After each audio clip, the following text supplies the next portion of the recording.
itu adalah antibodi yang sudah dikeluarkan ya. Jadi saya ceritanya balik. Jadi antibodinya sudah ada dan dikeluarkan dan akhirnya bisa berefek membantu sel-sel imun atau bekerja. Itu disebut sebagai mekanisme efektor gitu ya. Nah sekarang saya balik nih. Di balik yang saya bilang dikasih Evan tadi ya. Bagaimanakah si sel B itu bisa dikeluarkan dari si sel plasma? Sudah ketangkep belum bayangan posisinya? Kan ceritanya kan dari sel B naif. Sel B naif tadi kan di awal tadi sudah saya ceritakan, dia akan aktif, kemudian akan berdiferensiasi menjadi sel plasma. Nah, sel plasma boleh kemudian mensekresikan antibodi. Nah, antibodi nanti yang terlibat pada proses tadi bisa opsonisasi, netralisasi, ADCC, dan lain-lain. Bisa menghasilkan IgA, IgD, dan lain-lain. Nah, sekarang yang mau saya bahas sekarang itu adalah bagaimana pembentukan antibodi atau bagaimana si sel B tadi bisa mensekresikan antibodi. Nah, ini yang akan saya bahas. Ini ya di bab 15 ya, jadi kalian bisa baca lebih detailnya. Saya akan hanya memberikan gambar.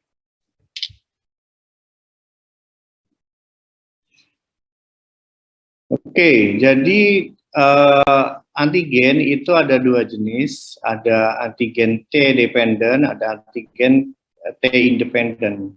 T dependent itu contohnya protein ya, karena nanti yang dia butuh bantuan T helper. Karena kalau T helper kan bisa mengenali protein. Gitu. Nah kalau T independent itu yang misalnya polisakarida tadi, karena dia tidak butuh bantuan T helper. Jadi si sel B untuk menjadi sel plasma itu ada yang butuh bantuan sel T helper, ada juga yang tidak. Nah, kalau dia antigennya berupa protein, tentu dia bisa dibantu oleh si sel T helper. Tapi kalau LPS itu tidak ya. Jadi itu yang perlu kalian tahu.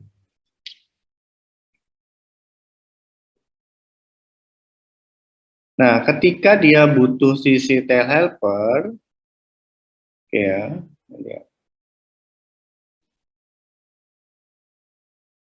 Oke, yang independen dulu ya. Kan tadi ada yang independen, ada yang dependent.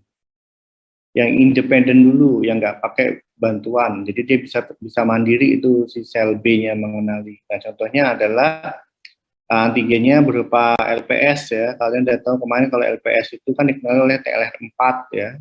Ini juga ada kalian rangkum, nanti saya cek ya hasil mind map kalian atau ringkasan kalian. Ada nggak yang menulis LPS dan TLR4? Nah, itu harus ada. Ini ada LPS, dikenal oleh TLR4. Nah, ini adalah yang independen. Jadi dia bisa mandiri, independen ya. Tanpa bantuan si T helper.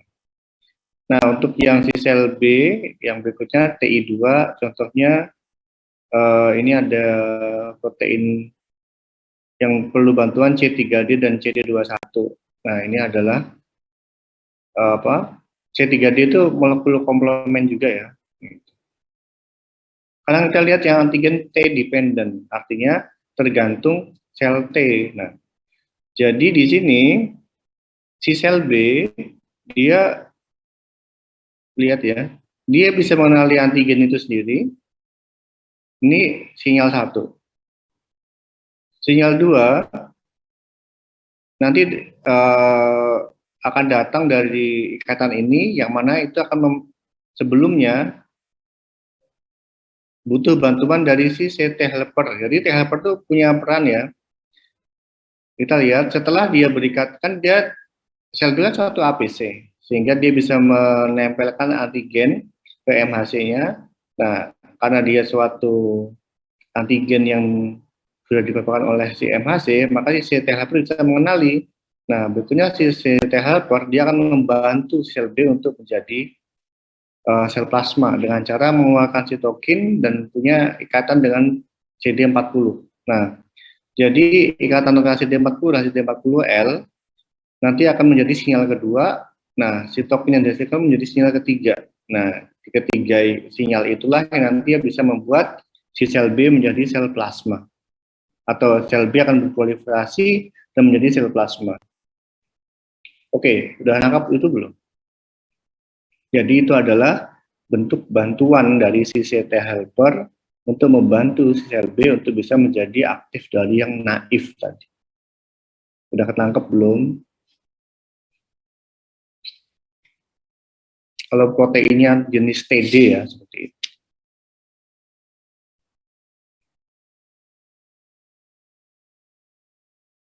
Ya ini TI1, TI2 ada di buku ya, ini kalian tinggal baca saja. Tidak perlu mencari-cari di mana, sudah tinggal baca, ditelan, dan dipahami, itu sudah selesai imunologi.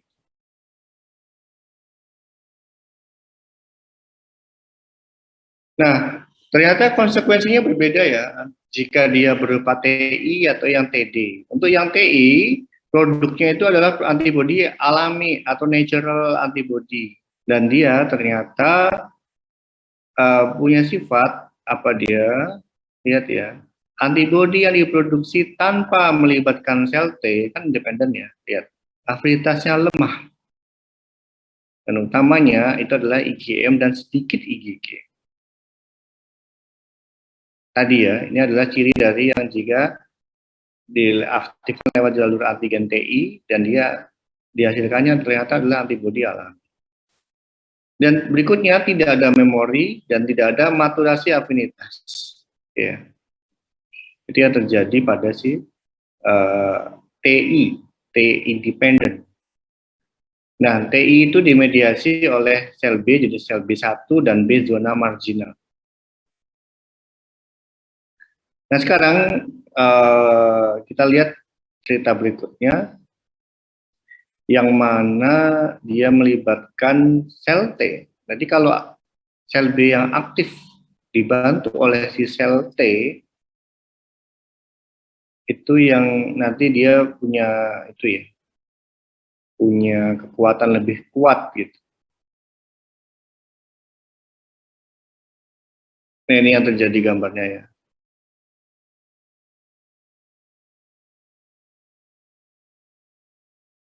Oke.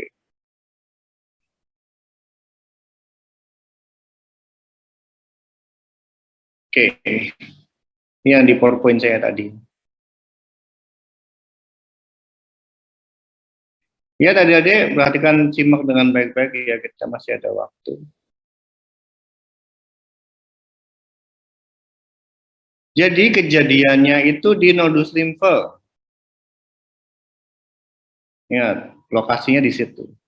Disinilah tempat terjadinya pengenalan ya, pengenalan limfosit T naif, pengenalan limfosit T naif pada antigen yang sudah disajikan oleh APC, yaitu adalah sel dendritik. Oke, jadi inilah tempat pertemuan antara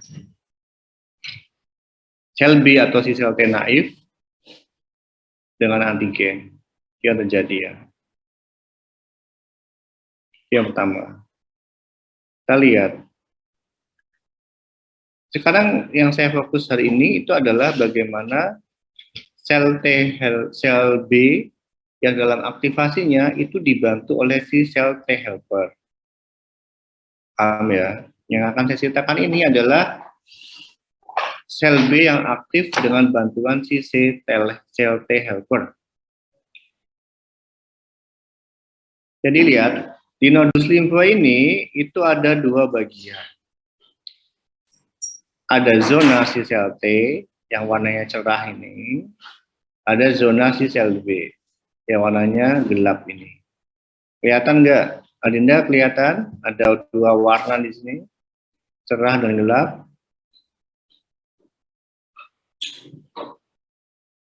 Bisa membedakan?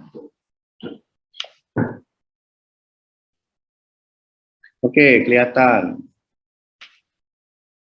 Nah, area si sel B itu disebutkan sebagai folikel. Oke ya, jadi kalian harus tahu. Namanya adalah folikel, yang gelap ini namanya folikel. Oke. Disinilah si sel B ini itu bisa mengenali antigen secara langsung. Kalau kalian tahu ya, kalau si sel T kan mengenali antigen harus lewat APC, contohnya sel dendritik. Nah, kalau di sel B kan bisa. Nah, jadi di sini artinya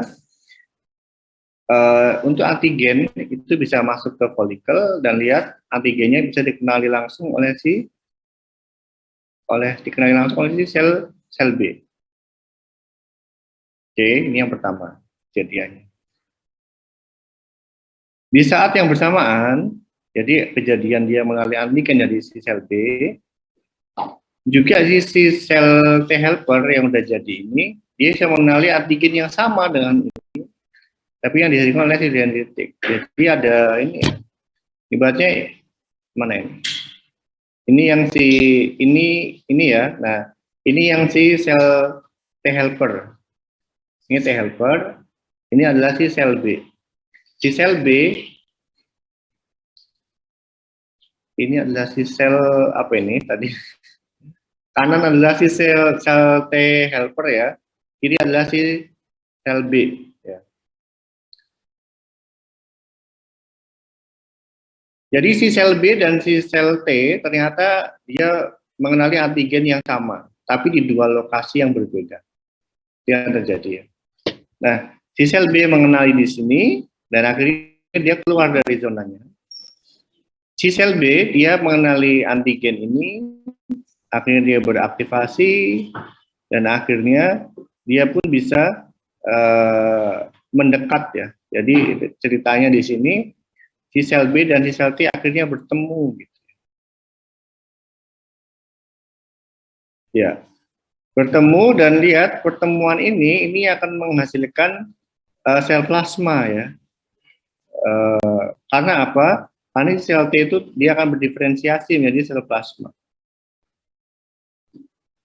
Nah, tetapi ketika kalau kejadiannya itu di zona sel T, itu dia sel plasmanya berumur pendek gitu. Ya sebenarnya nanti ini adalah si IgM dulu itu ya, yang tadi saya ceritakan natural antibody. Tapi yang kalau kejadiannya di zona sel T. Nah, berikutnya apa yang terjadi? Nah, berikutnya kalau ini ya, lihat ada namanya adalah ada sel T ya. Sel T namanya extrafolicle. Nah,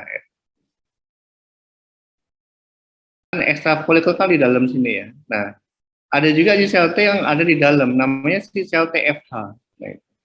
Nah, di sini pun ada DC, tapi jenisnya lain, yaitu adalah FDC, follicle dendritic cell. Jadi tidak yang di sini, ini sel dendritik biasa, ini sel dendritik yang ada di follicle. Nah, kalau pertemuan ini terjadi di sini, zona di sel B, nah, ini akan dihasilkan sel B yang berumur panjang. Sel B berumur panjang, dan nanti dia akan lebih spesifik dan akhirnya bisa membentuk memori gitu. Nah, kejadiannya itu terjadi di pusat germinal. Oke ya. Jadi mungkin emang ini tingkatnya agak advance ya, makanya tadi saya skip dulu. Jadi ceritanya nanti ada di zona sel B di pusat germinal. Nanti yang jika ada pertemuan antara si FDC, ada si sel TFH, dan juga si mana si sel B tadi yang sudah berproliferasi, mereka bertemu di pusat germinal, nanti dia akan dihasilkan sel B berumur panjang. Nah itu cerita, intinya di situ. Nanti adik bisa baca lebih lanjut bagian ini, itu sudah saya jelaskan di buku.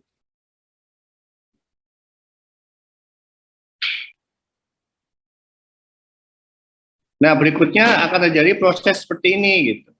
Pertama, di pusat germinal tadi itu ada beberapa kejadian, yaitu ada namanya SHM, hipermutasi somatik, dan juga ada maturasi afinitas, dan juga ada pengalihan kelas, juga ada pembentukan sel B memori, dan diferensiasi sel B menjadi sel plasma yang berumur panjang. Maturasi afinitas itu apa? Maturasi afinitas itu ini ya, dia apa ini? Proses yang membuat si sel B-nya tadi memiliki afinitas yang lebih tinggi terhadap antigen gitu, dan dia pun bisa membuat antibodi lebih banyak. Nah, ini namanya disebut sebagai proses maturasi afinitas. Nah, ini dipicu oleh apa? Dipicu oleh si SHM dan ini ya, SHM, bermutasi somatik. Nah, untuk yang pengalihan kelas, itu melalui proses namanya SCR, atau rekombinasi pengalihan kelas, CSR-nya.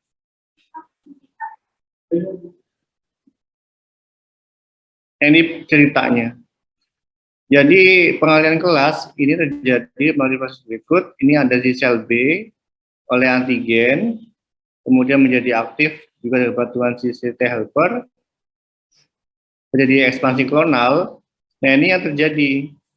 Jika ada stimulus berupa interleukin yang berbeda, maka dia akan menjadi apa? Nah, itu ya. Nah, kalau yang dia IL-245, dia akan sel plasma itu akan menghasilkan IgM, tapi jika ada 462 interferon gamma, dia jadi IgG. Kalau ada 5 dan TGF beta, dia jadi IgA, dan kalau DL4 dia jadi IgE. Nah, itu jadi ini kuncinya, sitokin yang ada di lingkungan tersebut. Maka dia ini yang produk tadi, klonal tadi akan menjadi sel plasma yang bisa mensekresikan antibodi yang sesuai. Kalau misalnya tadi ada proses alergi, maka di situ akan banyak IL-4 yang mana nanti akan menghasilkan IgE lebih banyak. Seperti itu. Ya, ini gambarnya pun sudah ada ya, bagaimana proses SHM dan CSR. Nah, dalam prosesnya nanti akan dihasilkan juga namanya adalah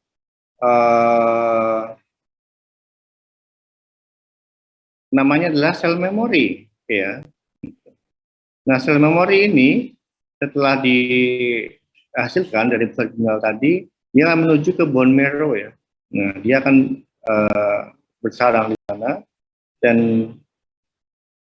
dia akan panjang hidupnya dan bisa membuat antibodi dalam waktu yang cepat. Maksudnya berdiferensiasi menjadi sel plasma dan menghasilkan antibodi secara cepat jika ada infeksi kedua.